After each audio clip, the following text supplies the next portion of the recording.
Bismillahirrahmanirrahim. Assalamualaikum warahmatullahi wabarakatuh. Pada hari ini saya akan bercerita tentang cerita pantun, ya, membicarakan cerita pantun.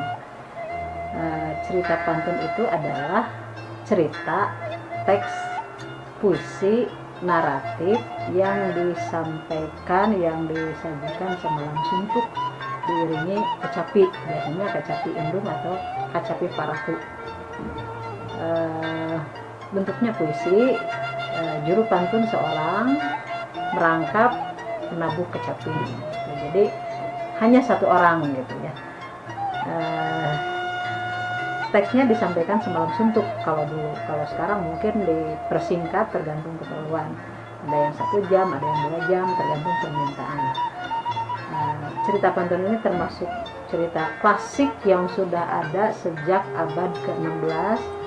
Mungkin jauh sebelum itu, karena di dalam naskah Sanghyasa Kandang Kasihan disebutkan lamun hayangnya hodip pantun mak langgalarang banyak catra seliwangi haturwangi tanya prepantun atau prepantun tanya. Jadi bila ingin tahu tentang cerita pantun itu yang disebutkan kan 4 judul. Tanyalah kepada juru pantun, kepada prepantun. Itu naskah Sanghyang itu ditulis pada tahun 1440 Saka atau 1518 Masehi. Itu jadi datanya sudah sangat lama, dan sekarang itu sudah sangat langka juru pantun itu, dan banyak yang sudah meninggal. Masyarakat pun tidak begitu berminat mungkin karena tidak mengenal apa itu cerita pantun. Dulu pagelarannya semalam suntuk dari mungkin jam 9 sampai jam 3, jam 4 pagi. Sekarang semakin pendek. Kemudian semakin menghilang, juru pantun semakin berkurang sehingga sangat sulit. Sekarang sangat sulit untuk mencari juru pantun karena memerlukan keterampilan khusus, suara yang khusus, yang kuat, yang suaranya kuat untuk berpantun semalam suntuk. Pantun di sini tidak sama dengan pantun dalam bahasa Indonesia, ya. Karena kalau pantun dalam bahasa Indonesia sama dengan sindiran dalam bahasa Sunda, gitu. Nah, kadang ketika mantun itu juru pantun biasanya di hadapannya ada sesajen, ada macam-macam lah gitu ya. Kalau sekarang sudah berkurang, sudah berubah. Mungkin diganti dengan makanan untuk juru pantun atau untuk siapapun, buah-buahan apa sekarang gitu. Walaupun masih ada 1-2 yang menyediakan sesajen. Dari segi pendidikan itu cerita pantun sangat penting untuk mendidik masyarakat. Kenapa?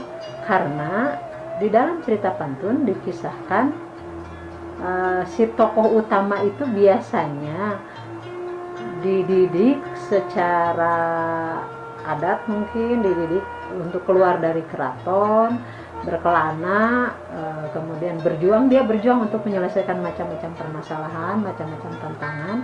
Apabila berhasil, dia bisa menjadi raja di tempat lain atau disebut galur lenjeran kalau dalam bahasa Sunda, atau bisa juga nanti dia kembali ke kerajaan awal, ke keraton awal. Dia menjadi raja di tempat itu dengan pengalaman yang sudah kuat, dengan fisik yang sudah kuat, dengan ilmu yang sudah kuat, sehingga ketika dia jadi pemimpin, dia tidak jadi pemimpin yang lemah gitu. Jadi pemimpin yang kuat karena ditempa di luar oleh pengalaman selama berkelana itu. Jadi dari segi pendidikan karakter itu sangat bagus karena menunjukkan bahwa calon pemimpin itu tidak instan, tapi harus belajar dulu, harus dilatih dulu. Dari segi penyebaran sekarang cerita pantun sudah langka, dan ini perlu direvitalisasi. Kenapa perlu? Karena dari segi kekayaan budaya Sunda itu sangat bernilai tinggi gitu ya. Dengan yang regenerasinya sangat sulit.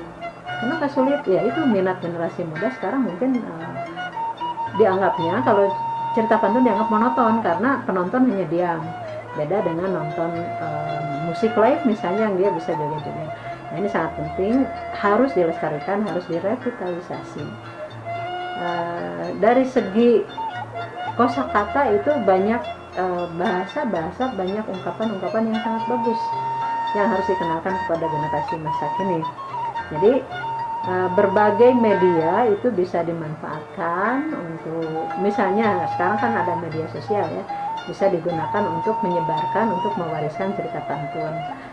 Walaupun mungkin awalnya tidak tahu, tapi generasi muda kalau sering diperdengarkan, sering melihat di YouTube misalnya, atau di rekaman-rekaman lain, mungkin lama-lama dia mau juga belajar untuk mempelajari cerita pantun itu. Kemudian di sekolah memang kalau untuk dari SD sampai SMA itu sulit untuk pewarisan cerita pantun. Yang bisa adalah di perguruan tinggi atau di media sosial itu yang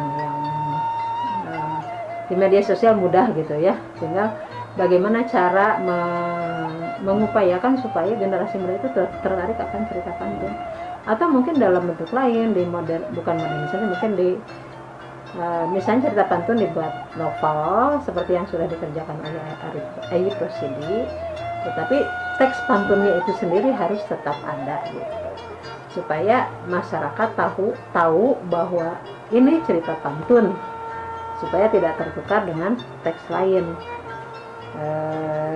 Ya mudah-mudahan kedepannya masyarakat terus menghidupkan kembali cerita pantun. Terima kasih.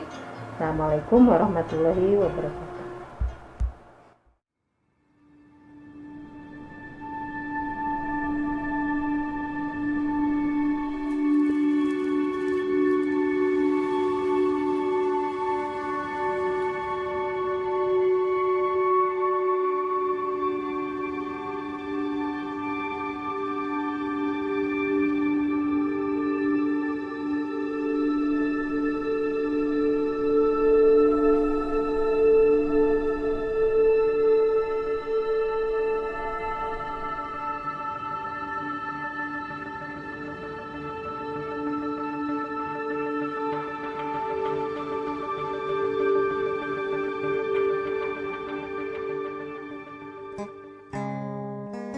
Ya, cerita pantun mah tentang di kampung nonton budaya adat Sunda itu ceritakan tentang kerajaan Tresna deui ari pantun mah identiknya ritual artinya temuran ritual teh tawasul, doa, kadikuna patwa dilanjut ke cerita gitu. Kan disebut cerita pantun Sunda gitu.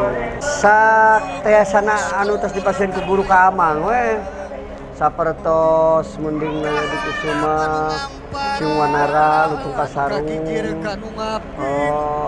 pernikahan Nyai Subanglarang sareng Eyang Siliwangi gitu. Oge aya karangan Amang, karya Amang, dongeng karangan Amang gitulah. Itulah istilahnya. Ya, kahiji doa, intinya doa ke Allah Subhanahu wa taala supaya abdi dipasieun kegiatan kesehatan lahir batin keselamatan sajroning mantun. Allah nu kawasa sok sanaos bari jeung kesenian muhun. Itu kahiji. Tas doa langsung kana raja. Itu raja pantun. Dina raja pantun kana patwa. Terus patwa yang ngadongeng lah. Patwa teh pengantar. Pengantar arek kana ngalalakon. Itulah.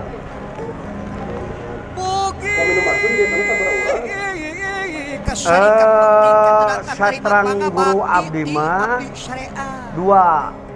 Kapungkurna apa nalika zaman kerajaan baheula Singetna ka Ibu Karama Raden Kucung Aradilah sareng Aki Darawalet tumukus di Pajajaran. Makut tengah yuga ka Ibu Hawa Karama Adam Kacapi sareng juru kukus atanapi engklok. Kadulur kaula nu 4 kali mapanter. Kadulur kaula nu genep ka 7 pang. Kacapi mah tabari ngadongeng. Lah gitu. Ka Anini. Gitu.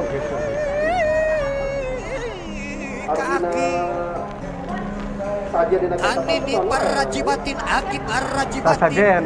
Anu bisa ngarupakeun anu bisa Ya, mereka anu bisa tergantung di pasien kudu hajat sih karek nama. ngan peda ti guru nage ka amang teh Dada agung nya pasti kedaya sesajen gitu itulah artinya teh mun sarata sajen syarat sangka genre eta mah pengemasan budaya dina pantun dina seni oge gitu itulah para luhun kanunang euy kampung Ari Pilih ka nu giri di sanes katokir nama ka pantun Dupak. mah Pilih ka Badung jam larangan 8 anak ka Dupak jam larangan anak 8 duling ka jam 12 kapungkur mah lika guru abdi juga jam 3 urang entaran ayeuna mah di per pendek waktunya juga jam 12 lah singan kamu batur gitu. Jadi juga jam 12 we. Buka Gitu. kurang buka sifat. Cekcokan buka ora. Hiji ruatan jalmi, kadua ruatan bumi, katilu turun nyamut, kapagsri, sajang sajabana. Soalna upaminu di ruate, paminurutkeun guru abdi mah seur.